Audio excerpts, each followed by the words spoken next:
Quisiera hacer estas acotaciones porque si no se comprende cómo nos articulamos las mujeres en la lucha por los derechos a nivel nacional o internacional, desde lo que hoy es la península de Yucatán. Aclarado estos puntos, quisiera señalar pues que la lucha de las mujeres por nuestros derechos, pues para empezar fue mucho antes que el movimiento feminista como tal, como movimiento ligado al liberalismo, inicia en el mundo occidental, porque siempre también tenemos el error de considerar la historia occidental como la historia universal, ¿verdad? Entonces hay que hacer estas aclaraciones. Pero pues desde la Grecia clásica que se impone la misoginia y más después con el derecho romano, y ni qué decir con la imposición de las religiones monoteístas, tenemos miles de ejemplos de grandes pensadores griegos, de la Ilustración, Rousseau, no les voy a leer para no alargarme, que consideraban a la mujer pues un ser inferior, un hombre incompleto, incluso ponían en duda su humanidad y su alma. Pero si esto dificultó la lucha de las mujeres porque se les considerara pues como humanas y con todos los derechos, en el caso de América, por supuesto, con la invasión pues española, pues se da un fenómeno que lo dificulta aún más, puesto que los españoles, como ya sabemos, consideraban inferiores a los grupos indígenas, igual cuestionaban si tenían alma o no tenían alma, y en ese sentido las mujeres indígenas, las mujeres de los diferentes grupos étnicos, pasaron a considerarse inferiores, tanto por ser mujeres, pero también por ser parte de los grupos étnicos o los grupos indígenas. Sin embargo, hay que tomar en cuenta que desde que se da la Ilustración en el caso de Europa, que después influye en América, y por supuesto le hablaba yo de Yucatán, porque estamos muy conectados con los países de Europa y había mucha relación, intercambio de ideas, pues obviamente se empiezan a romper muchas de las tradiciones y del pensamiento que fortalecía la idea de pues uno de esos es, por supuesto, la ciencia, el conocimiento, van a hacer que se cuestione, entre otras cosas, el papel de las mujeres que estaba tan marcado, sobre todo por las iglesias, en este caso, por la iglesia católica, y se rompieron muchos dogmas religiosos y muchas de estas tradiciones que marcaban la inferioridad. Aquí en Yucatán, el liberalismo, y en muchas partes de México, fue difundido, y esto muy pocas veces se dice, por las lógicas liberales. En Yucatán, particularmente de rito nacional mexicano. Esto va a ser muy importante porque hay una paradoja. Al mismo tiempo que durante el Porfiriato o con Olegario Molina se reprodujeron muchas formas que tienen que ver con casi con el feudalismo, relaciones de esclavitud y de extrema explotación, primero en las encomiendas y después en las haciendas, pero paradójicamente fue precisamente en esta época cuando los ilustrados liberales, en este caso los ilustrados liberales yucatecos, van a promover la laicidad, van a promover la ilustración y como una manera de salir del desarrollo y del avance de la sociedad. En el caso de Yucatán es muy emblemático porque cuando Porfirio Díaz establece la Gran Dieta, o sea, fusiona todas las logias masónicas en México, es un yucateco, G. Cantón, quien las dirige a nivel nacional, y aquí en Yucatán es de los primeros lugares donde las mujeres son admitidas a las logias masónicas. Esto va a tener un impacto fundamental porque estos liberales yucatecos influenciados por el pensamiento europeo, pues incluso mucho antes de que llegara Salvador Alvarado, estuvieron impulsando la participación de las mujeres en la educación. Vemos cómo a nivel nacional, pues Laureana White es una de las pioneras en cuanto a la lucha de las mujeres por entrar a la ciencia, al conocimiento, a la educación, como una manera de romper las formas de dominio. Bueno, pues esta búsqueda de la secularización, de la laicidad, va a llevar a que aquí en Yucatán se empiecen a formar escuelas para señoritas en todo el estado, para precisamente incorporar a las mujeres al progreso, y se empiezan a generar clubes sociales, no solo en la ciudad de Mérida, sino en varias localidades, en Tizimí, en Espita, en Izamal, en Progreso, donde se va a incorporar a las mujeres al progreso, a las bibliotecas, a las lecturas, a las revistas. Y en este proceso surge precisamente, claro, la intención de los liberales era que si la mujer era la que educaba, la que formaba, pues era necesario que ella estuviera formada para que se formaran buenos ciudadanos. O sea, no era en función de liberar a las mujeres, sino del papel que les correspondía tomar para estos cambios en la sociedad que se estaba promoviendo. De hecho, quisiera leer un párrafo del rito nacional mexicano, de su liturgia, para que se vea claramente esta posición. Dice: la regeneración no llegará mientras se tolere que los labios mientas, mientras que se tolere que la religión oprima y se imponga en nuestros hogares por un desconocido, mientras no abatamos la ambición y la hipocresía, no emancipemos de la tutela del fraile a esa sublime y bella matrona, alma mater del género humano y que llamamos mujer. Guerra eterna a todos los explotadores de la conciencia humana. Entonces, bajo este precepto, que vemos que en el caso de Yucatán se empiezan a abrir logias femeninas, y los masones del rito nacional mexicano, fundamentalmente, aunque se fusionó con el rito escocés, empiezan a promover el que las mujeres entren a este proceso de modernización y de desarrollo, ¿sí? Y se generan una gran cantidad, 130 y tantos escuelas para niñas. Dentro de este proceso es muy importante considerar, como dije al principio, que la primera revista femenina hecha por mujeres, para mujeres, lo creó un grupo de mujeres yucatecas. Rita Cetina, entre ellas, Gertrudis Tenorio es otra, y Cristina Farfán. Estas mujeres no van a estar vinculadas con otras mujeres ilustradas. De hecho, entre ellas va a haber una relación epistolar, se van a intercambiar con otras mujeres de otras regiones de México. Con White van a tener una constante correspondencia que va a ir retroalimentando y fortaleciendo este movimiento. Y no quiere decir que esta primera, por ejemplo, escuela de señoritas que se formó en 1870 rompiera de tajo con la educación tradicional de las mujeres, pero van a incorporar materias científicas, geografía, matemáticas, derecho constitucional, es una de las materias que se van a incorporar, que van a llevar a que las mujeres empiezan a romper este pensamiento dogmático.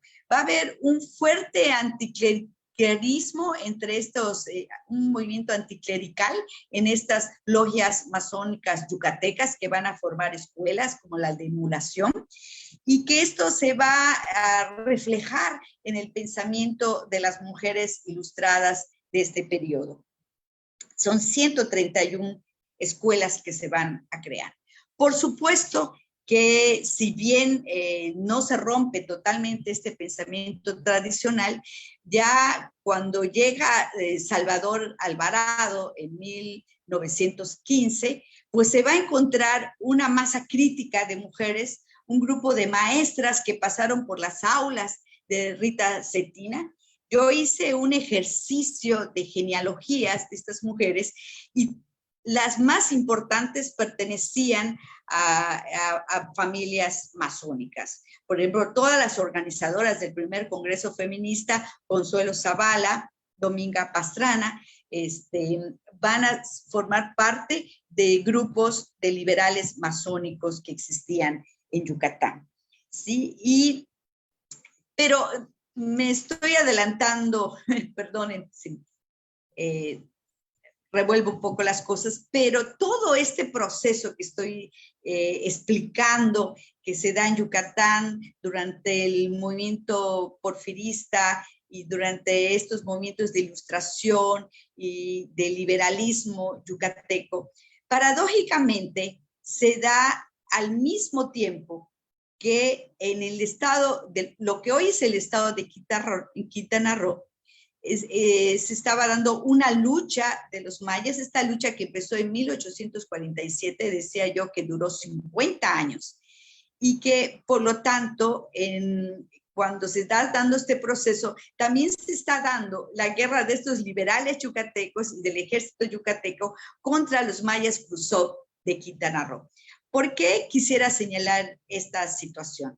Porque, por ejemplo, es muy triste tener que reconocer que en la revista Siempre Viva, mientras las Rita Cetina y las mujeres ilustradas estaban luchando por la educación científica, por el avance de las mujeres, por su incorporación a ciertas profesiones, también escribían loas a los, pues a estos mismos liberales que eran sus aliados, que iban a combatir a los mayas Cruzó en Quintana Roo. Y es muy paradójico porque desde 1861, la lucha de los Cruzó estaba comandada por una mujer que se llamó María Huica. O sea, mientras las literatas pertenecientes a estos clubes sociales que tenían estas revistas que estaban promoviendo la educación de las mujeres, pero al mismo tiempo estaban totalmente desvinculadas del movimiento de las mujeres indígenas. Las mujeres indígenas estaban luchando por la autonomía de su territorio, estaban luchando por sus derechos a mantener su territorio, su cultura, su etnia, encabezado en el caso de Quintana Roo por varias mujeres. La más importante es María Huica. Aquí vemos cómo el movimiento occidental por los derechos de las mujeres y el movimiento de las mujeres indígenas está totalmente desvinculado, incluso en un punto, incluso enfrentado. Pero bueno, en esta situación, cuando llega Alvarado en 1915, pues sí, se topa con estas mujeres. De hecho, siempre se ha hablado de Carrillo Puerto, pero en realidad Salvador Alvarado, la primera que conoce es a él, Carrillo Puerto, quien lo convence de muchas reformas que debían de hacerse durante su gestión. Y hay un grupo de maestras que habían sido formadas bajo este pensamiento de ilustrado liberal. Y se da el primer Congreso Feminista de México aquí en Yucatán. De este primer congreso se han escrito muchísimos textos, se han escrito libros, se ha hablado también de las pugnas que se hicieron y contradicciones que hubo entre las mujeres del Congreso, dado que efectivamente en este congreso, que estuvo dirigido fundamentalmente por maestras ilustradas, de hecho, Elvia Carrillo Puerto no asiste a este congreso.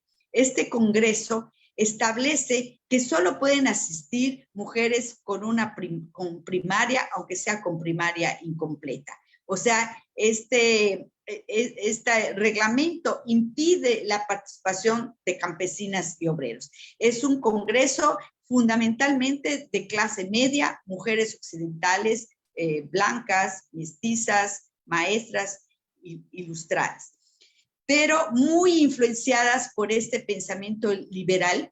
De hecho, la presidenta Consuelo Zavala, meses antes había ido a Europa a formarse dentro de la educación y la escuela racionalista.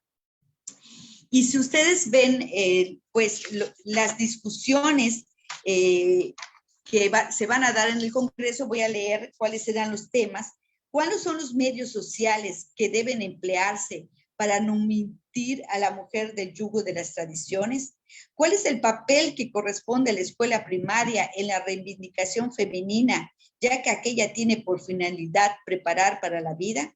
¿Cuáles son las artes y ocupaciones que debe fomentar y sostener el Estado y cuya tendencia sea preparar a la mujer para la vida intensa del progreso?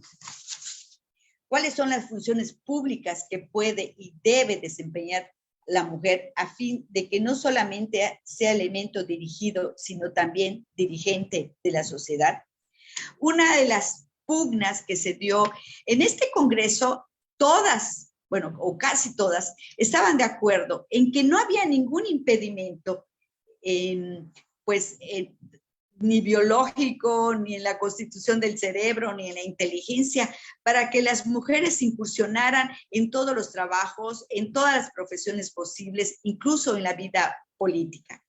Sin embargo, una gran discusión que se dio entre ellas es si la mujer estaba lo suficientemente preparada para la vida pública y para participar activamente en los procesos electorales, ser votada y votar. Por supuesto, en esta polémica, me acuerdo de parte de esta discusión, de una le dice a otra, cuestionándole este argumento, y los obreros no votan, señorita. Y la otra le contesta, sí, pero los manipulan. Y la otra contesta, pero con la revolución esto ya no será. Sí, en realidad, las maestras ilustradas se opusieron al voto de las mujeres, no porque consideraran que esto no era posible o no era algo positivo o algo factible de alcanzar, sino que ellas estaban muy preocupadas de que las mujeres llegaran sin una preparación suficiente para desenvolverse en ese ámbito y por lo tanto lo dejaron para las mujeres del futuro. Sin embargo, si nosotros leemos las conclusiones del primer Congreso Feminista, nos vamos a quedar muy impresionadas, porque uno diría, hay quien ha dicho, es que las mujeres yucatecas eran muy tradicionales. Estas mujeres que venían de familias masónicas, que promovían la laicidad y que eran hasta cierto punto incluso anticlericales, parte de sus conclusiones era, por ejemplo, que se debía de prohibir la entrada de los menores de edad a las iglesias. Imagínense si las feministas de hoy propusiéramos esto, pues nos quemarían en las plazas con leña verde. O sea, ellas estaban pensando en una sociedad científica, en una ciencia racionalista, formar a las mujeres precisamente fueran de los dogmas religiosos para que su participación fuera realidad en pro de ellas mismas y de la sociedad. Por lo tanto, en el primer Congreso Feminista no se aprobó que las mujeres votaran. Un grupo de inconformes se manifestó, hubo un segundo Congreso Feminista donde sí la gran mayoría se inclinó porque las mujeres pudiéramos participar en elecciones, pero finalmente, pues, el proceso sería mucho más largo y tortuoso. Sin embargo, una de las cosas que a veces no me convence de ver el feminismo como si fuera un tipo de feminismo y después el otro y después del otro, es que en realidad los feminismos han convivido muchas veces en el mismo espacio y en el mismo tiempo y han concordado en ciertos elementos, pero también han tenido diferencias entre ellas, como vemos en el primer Congreso Feministas. Y uno de los grupos que surge a la par es el de las feministas en Yucatán, socialistas y de izquierda.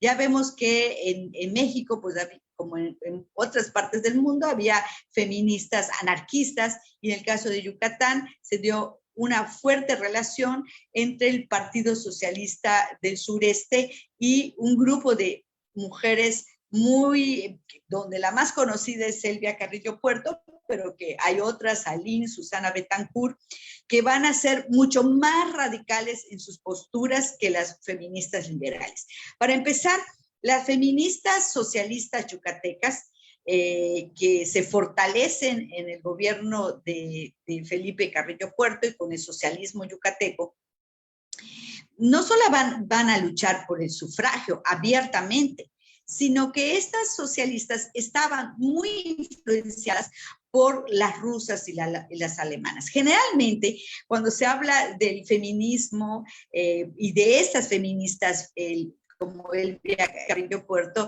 se hace un lado, se les ve solo como sufragistas, cuando en realidad ellas estaban cuestionando el liberalismo. De hecho, en sus escritos en la revista Feminismo que dirigió Elvia Carrillo, van a cuestionar el liberalismo y van a vincular la lucha de las mujeres con la lucha de las obreras y de las campesinas. ¿Por qué es importante señalar esto?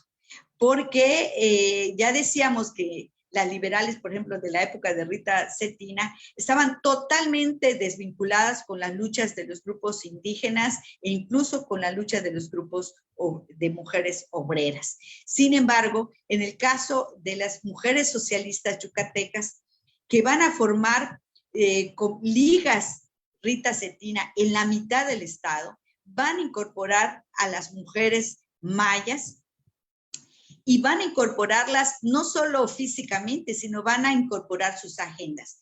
De hecho, ellas van a decir que la liberación de las mujeres está sumamente ligada con la liberación del sector obrero. Van a proponer las leyes a favor de los salarios, de los sindicatos, van a proponer que las mujeres mayas también reciban ejidos, porque en los jueves agrarios de Felipe Carrillo Puerto siempre se estaba discutiendo que se estaba repartiendo la tierra nuevamente a los mayas, y ellos van a proponer que también las mujeres pudieran recibir tierras, que las mujeres participaran en las escuelas, las mujeres mayas, y una cosa muy importante, que la educación fuera bilingüe, o sea, que se fuera no en inglés y en español, sino en maya y en español. Ellas van a formar, no solamente van a estar en Mérida, sino van a formar muchísimos comités feministas en muchos municipios de Yucatán, incorporando a importantes líderes y mujeres mayas. La más emblemática es Felipa Pot. Le recomiendo los trabajos de Socorro Chablé, que es su biógrafa, que va a ser la presidenta de la Liga Rita Cetina en Quinchil, y que va a dar una fuerte batalla y lucha por los derechos al mismo tiempo de las mujeres, pero también de grupos mayas y de su comunidad. Bueno, desgraciadamente sabemos que aunque aquí se dio por primera vez el que las mujeres participaran, les quiero decir que a pesar de que el grupo de Elvia Carrillo mandó a sus compañeros del Congreso socialistas una solicitud para que se reformara la ley, estos dijeron que no estaba lo suficientemente discutido. Ya vemos cómo las mujeres siempre tienen que luchar en dos frentes, ¿no? Con sus compañeros de lucha, ya sea liberales, socialistas, anarquistas, pero al mismo tiempo contra ellos, que son a veces el primer freno para conseguir sus demandas. Sin embargo, Elvia convenció a Felipe Carrillo Puerto de que pues la ley no prohibía la participación de las mujeres, en realidad no existía el lenguaje inclusivo, y por lo tanto pues no se podía interpretar que la ley no prohibía que las mujeres participaran, y por primera vez en México Rosa Torres es electa para ser regidora del Ayuntamiento de Mérida, y Elvia Carrillo Puerto, Raquel Zip y Peniche, Beatriz Peniche, son electas como diputadas para el Congreso. Esto es a nivel nacional un gran logro para las mujeres. Sin embargo, las fuerzas reaccionarias ustedes ya deben saber que hubo una represión, un golpe de Estado, que se puede decir así, donde las antiguas élites hacendadas con un sector de del ejército, aprovechándose de que en ese momento Huerta estaba en el poder a nivel nacional, da un golpe de Estado y asesinan a los hermanos Carrillo Puerto y pues a Bersunza, que era el alcalde de Mérida. Siempre cuando esto sucede, las feministas yucatecas socialistas son perseguidas, irrumpen en su casa, les destruyen sus muebles, algunas tienen que pues huir, Elvia se tiene que refugiar en México y termina una etapa pues muy importante del movimiento feminista, no solo yucateco, sino también nacional. Sin embargo, pues tanto Alicia Canto como otras historiadores nos señalan que después de esta fuerte represión hay unos años donde aparentemente hay un reflujo del movimiento feminista, pues obvio, las persiguen, las amenazan, era pues esperable que esto pasara. Sin embargo, a nivel nacional, las demandas, hay quien dice que el movimiento feminista, pues el epicentro se cambia de Yucatán al centro de la República, donde las demandas, más que del sufragio feminista, estaban siendo respecto a las condiciones de vida, la canasta de vida, los salarios, las condiciones en general de los obreros y los campesinos.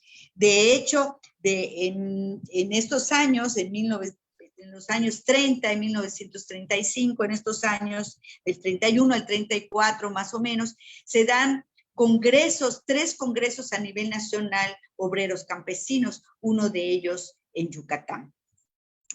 Pese a este aparente pues reflujo del movimiento feminista yucateco y de la lucha por el sufragio y por nuestros derechos políticos, pues la candidatura de Lázaro Cárdenas vuelve a generar expectativas, dado que él en la campaña se compromete a darle todos los derechos políticos y ciudadanos de las mujeres, inclusive el voto. Aquí en Yucatán se da un proceso muy interesante porque junto con la formación del Frente Único por los Derechos de las Mujeres, que se da a nivel nacional y a nivel local, aquí nuevamente las mujeres llegan a tener un gran activismo. Quiero señalar que en Yucatán se nombra como secretario de Educación Antonio Betancourt, porque es muy importante eso, porque él es comunista y él va a promover que un grupo de mujeres y de hombres comunistas, maestros, afiliados al Partido Comunista, estas maestras vayan a las comunidades no solamente a formar escuelas, sino que literalmente se vuelven activistas de lucha contra los caciques locales, a favor de la lucha por el reparto de la tierra, que no se había, por supuesto, terminado, a lucha de los grupos obreros. En este proceso resurge la figura de Felipa Pot, nuevamente recomiendo el trabajo de Socorro Chablé, que junto con un maestro y una maestra enviada por Antonio Betancourt, va a encabezar una serie de luchas en su comunidad, no me voy a explayar porque no nos daría tiempo, que terminan con su asesinato. Pero bueno, lo que estoy diciendo es que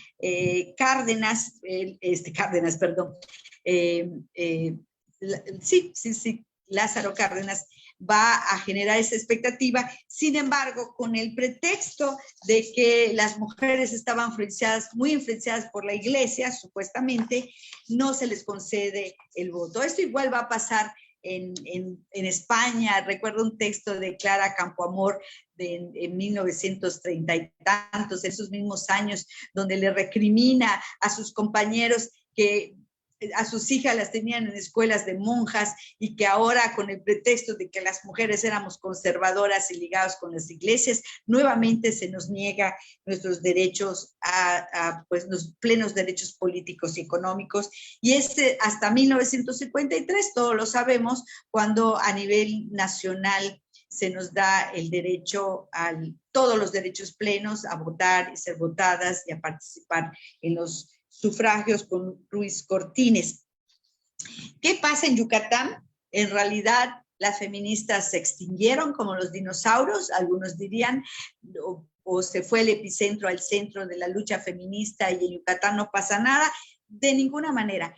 Lo que va a pasar, y es un poco lo que pasa a nivel nacional, es que la lucha de las mujeres se corporativiza, primero en el PNR y después en el PRI, y muchas de las luchas y de las demandas que se van a dar por las mujeres se da en este partido que se vuelve hegemónico a nivel nacional y a nivel local, y eso hace que muchas veces se les invisibilice o no se considere la importante lucha que estaban dando estas mujeres. De hecho, en 1957, en Yucatán, un grupo de mujeres del partido van, con el apoyo del gobernador, van a hacer un congreso feminista donde, si ustedes leen las conclusiones de este congreso, se van a encontrar que muchas de las demandas de las mujeres, tanto del primer Congreso Feminista como después de las mujeres socialistas del grupo de Elvia Carrillo Puerto, se van a retomar y van a pedir mayores espacios de las mujeres en la educación, mayores espacios en el ambiente laboral, incluso salarios más dignos para las mujeres.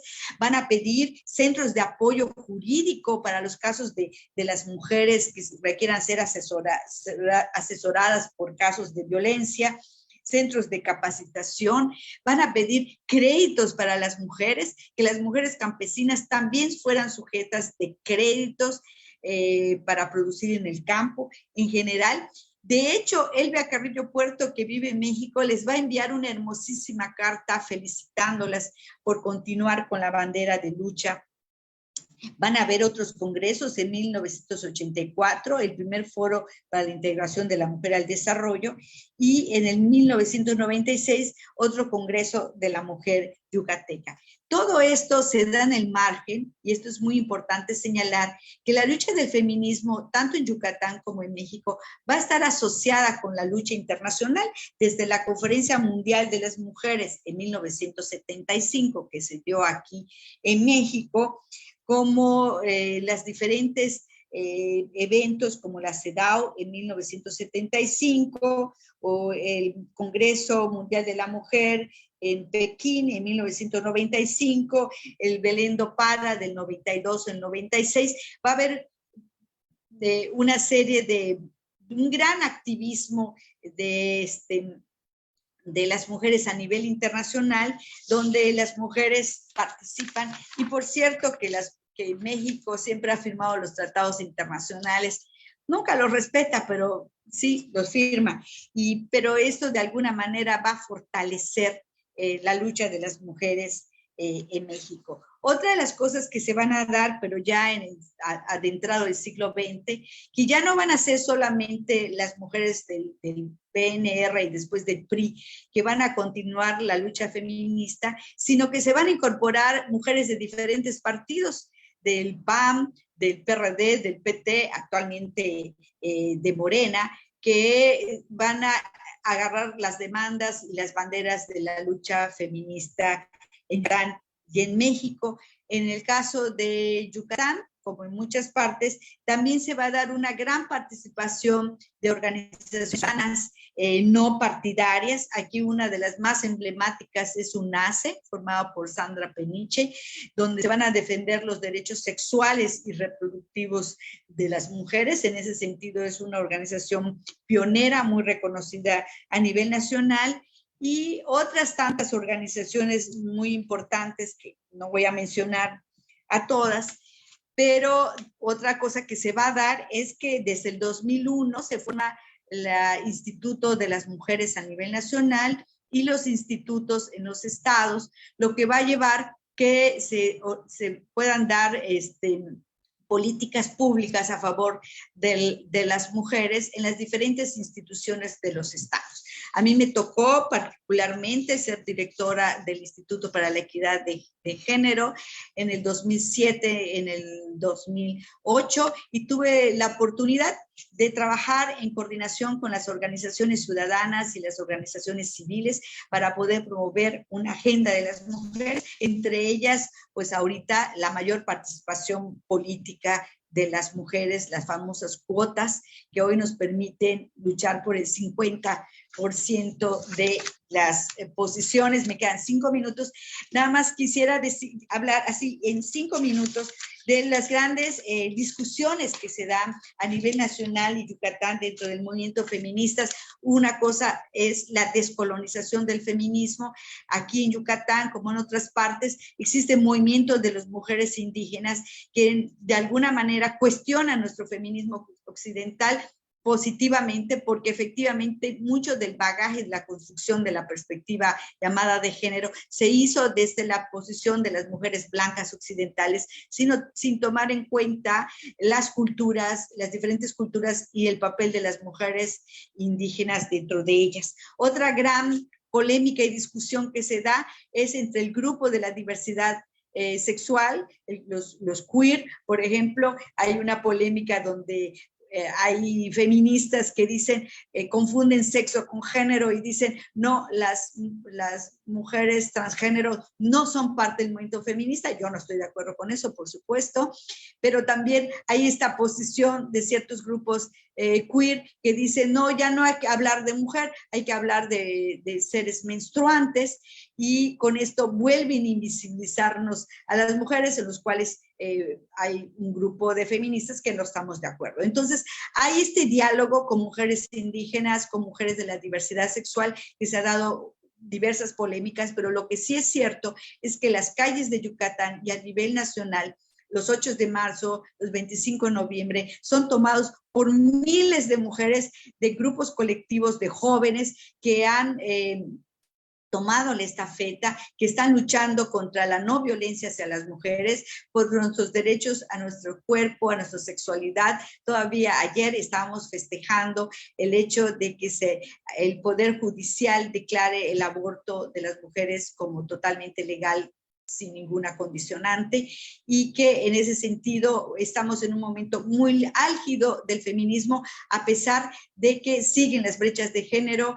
Ha aumentado la violencia de las mujeres o los feminicidios, y no hemos logrado dejar de sufrir violencia, por ejemplo, política, y por lo tanto la lucha continúa, pero ya no tengo tiempo porque ya se me acabó, pero quizás en las preguntas pudiéramos ahondar en alguno de estos temas. Muchísimas gracias.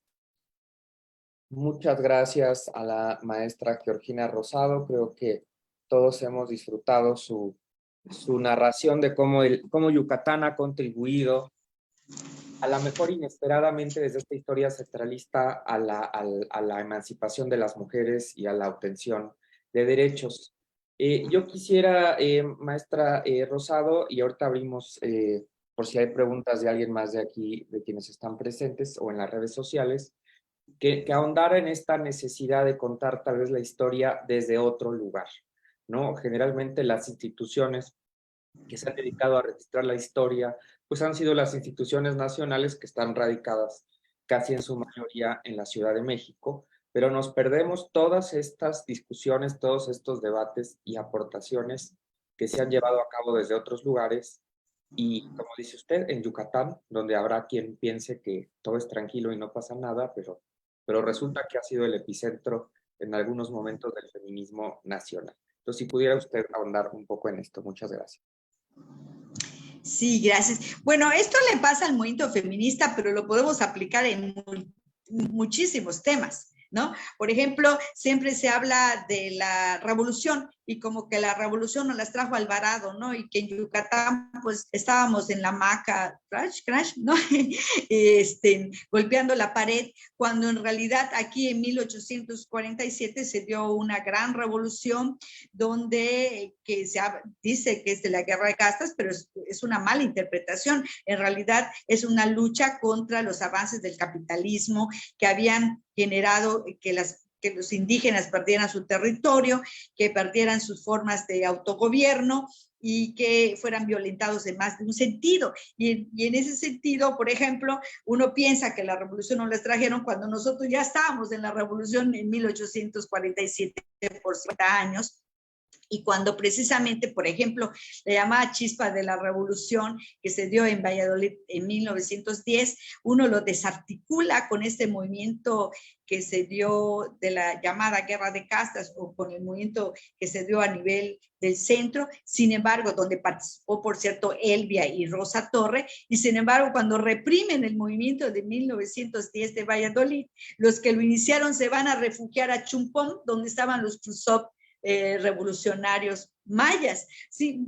En ese sentido, esa es otra forma de contar la historia, ¿no? No es que nos trajeron la revolución, tampoco nos trajeron el liberalismo, tampoco nos trajeron el feminismo. Entonces, estudiar la región, la historia nacional desde las regiones, y no solo Yucatán, porque, bueno, vamos a decir, lo que pasa es que estas yucatecas son muy regionalistas, sino desde las regiones en general, te da una visión muy diferente de la historia a nivel nacional e incluso internacional, porque si no pareciera que de lo internacional viene a lo nacional y después a lo local, cuando en realidad muchas veces es en las regiones donde se generan los grandes cambios en el pensamiento, a través de los movimientos sociales que después pues se articulan con otros movimientos nacionales e internacionales, se articulan.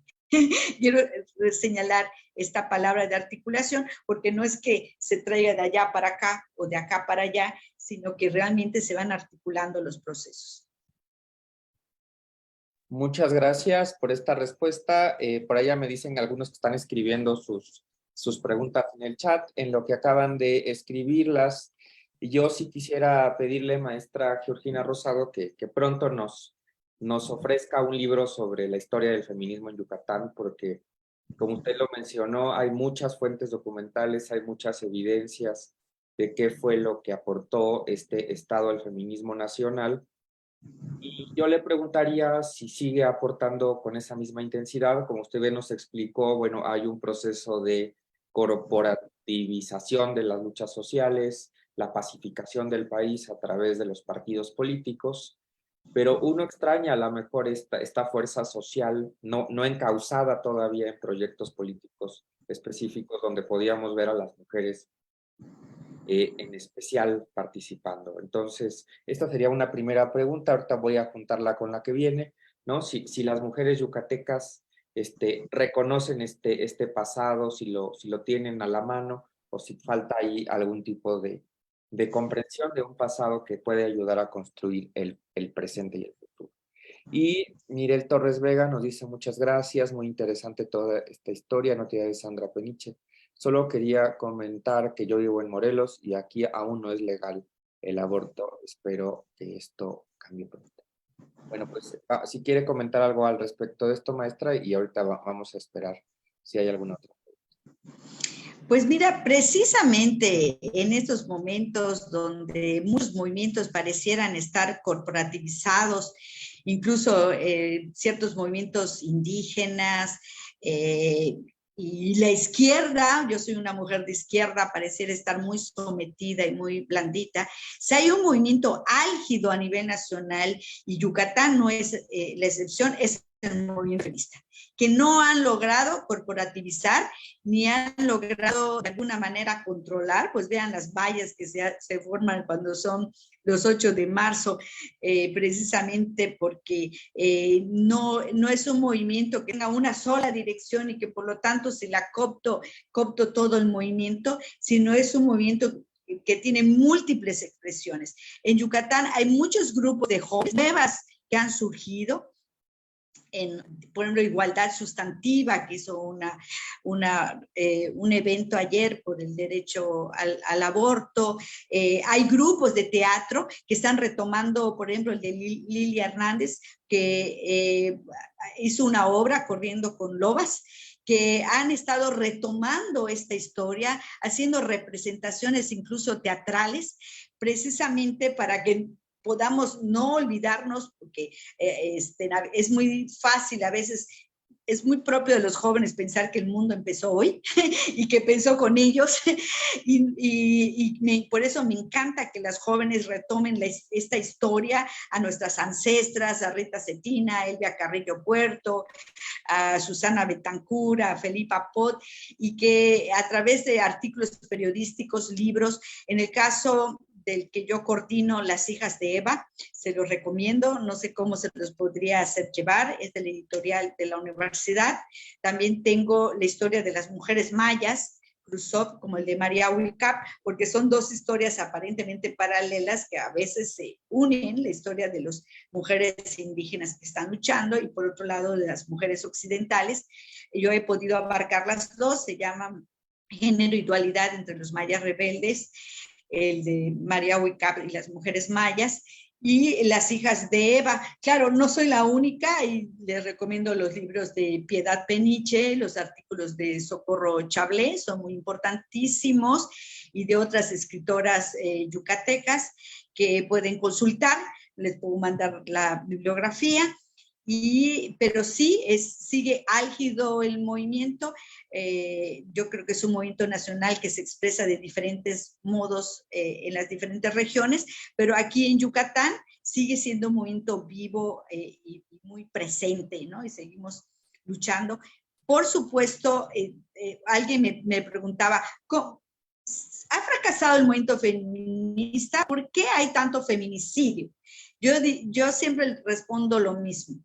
Precisamente porque las mujeres hemos avanzado y hemos de alguna manera puesto en peligro la patrilocalidad, el patriarcado, perdón, y los derechos que conlleva el patriarcado de los hombres, hay una reacción del patriarcado aumentando la violencia hacia las mujeres. Entonces, al mismo tiempo que hemos disminuido las brechas de género, hemos logrado ciertas demandas muy importantes como el derecho al aborto, por ejemplo, las cuotas de participación política, en la misma medida ha aumentado la violencia hacia las mujeres y los feminicidios. Entonces, es por eso ahorita la lucha contra la violencia es un tema central dentro de la lucha feminista, pero no es porque haya fracasado, sino al contrario, como hemos avanzado, hemos recibido esta violencia institucional y de la sociedad en general. Muchas gracias. Tenemos dos preguntas más que si quiere juntamos antes de pasar a las conclusiones. Nos pregunta José Miguel López Castillo.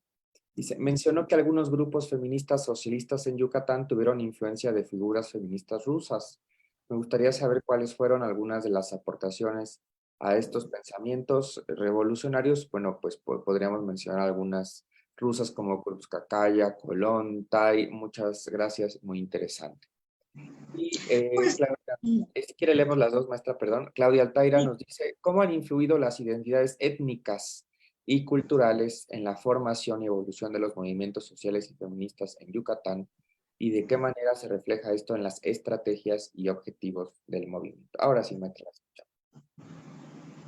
Bueno, sí, hay una revista que por cierto la encontró escondida en un archivo Socorro Chablé y la digitalizó, que es la revista Feminismo que dirige Elvia Carrillo Puerto, donde escriben incluso una alemana, una socialista alemana. Obviamente hay la influencia de Rosa Luxemburgo, de Clara Zinc y de todas las revolucionarias que hubo ligados a Alemania y la Revolución Rusa.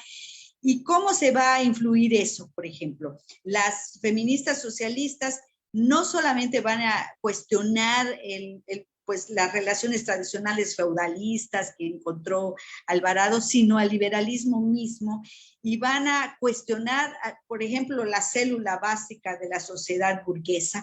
Por eso van a promover los derechos a la libertad sexual, el manual de Margaret Zinc, me parece, no me acuerdo bien su apellido, donde se le da instrucción a las mujeres sobre sus derechos reproductivos y donde incluso ellas van a defender el derecho al divorcio con el criterio de que se acabe el amor, sin ningún otro criterio. De hecho, cuando va Elvia Carrillo al Congreso Panamericano en 1923, se le considera demasiado radical. El grupo de mujeres socialistas que van al Congreso es de los más radicales a nivel nacional, por este pensamiento que no es liberal, sino que es socialista, y que por ese sentido van a cuestionar, no solamente van a luchar por el derecho al voto, sino van a luchar, por ejemplo, el derecho a la sexualidad, al disfrute del cuerpo. Eso en esa época era sumamente escandaloso, ¿sí? El derecho al control natal, y esto es porque es un feminismo que rompe con el liberalismo y que se apega al pensamiento socialista.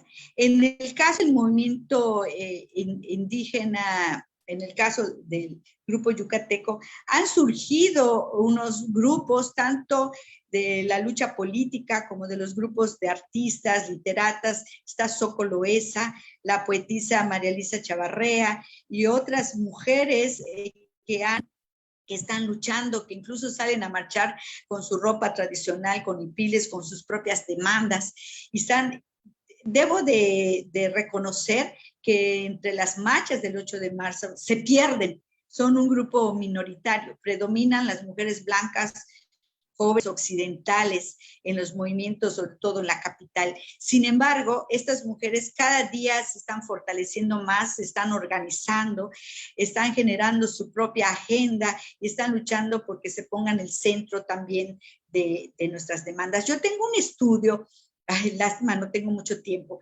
precisamente donde se ve que las mujeres mayas, yucatecas, que tienen una larga tradición de lucha en Yucatán, quiero señalar, dentro de las familias mayas tenían un gran poder. La familia ampliada era la mujer la que organizaba, la que reunía todos los ingresos y los redistribuía. Entonces, no solamente han tenido un papel importante en las luchas políticas, sino incluso dentro del ámbito doméstico y dentro de la familia y la reproducción. En ese sentido, queda por nosotras las mujeres pues mestizas occidentales, quienes deberíamos de estar más abiertos a la escucha de sus demandas y de sus inquietudes, porque ellas sufren doble discriminación, como mujeres, pero también como indígenas mayas, y muchas veces como campesinas, como trabajadoras. Entonces tienen su propia agenda que están intentando pues poner en el centro de la discusión.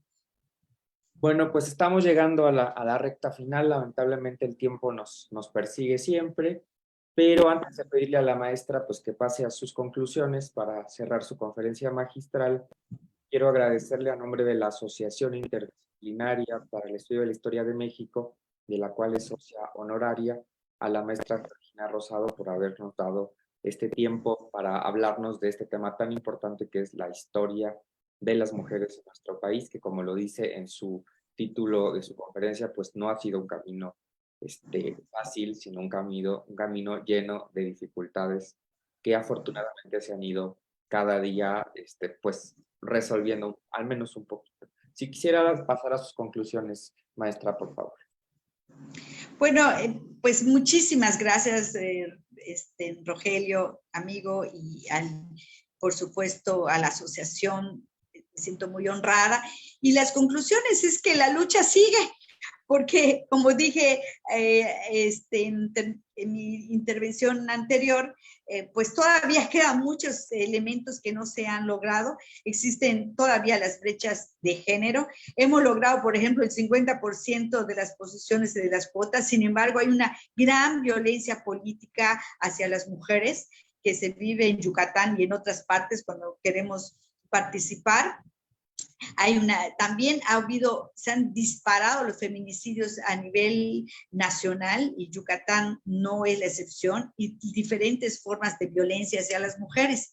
En ese sentido, las mujeres más que nunca requerimos seguir estando organizadas y luchando a nivel nacional y en cada una de las regiones. Y una de las cosas de las que me siento orgullosa de este movimiento es precisamente que ha sido un movimiento que no ha logrado ser cooptado por ninguna fuerza política, por ningún gobierno, por ningún Estado. Es quizás hoy por hoy el único movimiento álgido y totalmente autónomo e independiente del Estado mismo, a pesar de que el Estado tenga instituciones, programas, leyes, y que yo puedo decir que yo fui directora del Instituto para la Equidad de Género y al mismo tiempo he sido del movimiento social y que en algún momento se pueden colaborar entre las mujeres de adentro y las institucionales y las que están en el movimiento, no necesariamente hay un conflicto o deba estar divorciado. Sin embargo, el mantener este movimiento de una manera autónoma, independiente de cualquier partido o interés que no sea el de las propias mujeres, es lo que le ha permitido seguir avanzando, tener fortaleza para seguir exigiendo nuestros derechos. Muchísimas gracias. Muchas gracias a la maestra Georgina Rosado por sus maravillosas palabras. Tendremos que reflexionar con mucho cuidado y con mucha calma. A todas las personas que nos acompañaron a través de las redes sociales o aquí en el Zoom, quienes van a ver después este video, les mandamos un cordial saludo y les recordamos que aunque esta fue la conferencia de clausura, el día de mañana tendremos todavía un par de mesas por los colegas de Guatemala que están trabajando también cuestiones históricas. Entonces, el día de mañana todavía nos vemos en el cuarto Congreso Internacional de esta asociación, en el Facebook de la asociación se va a transmitir y nos vemos próximamente y espero, maestra Georgina, que nos veamos pronto en vivo por allá en Yucatán para continuar este diálogo. Muy buenas noches y muchas gracias.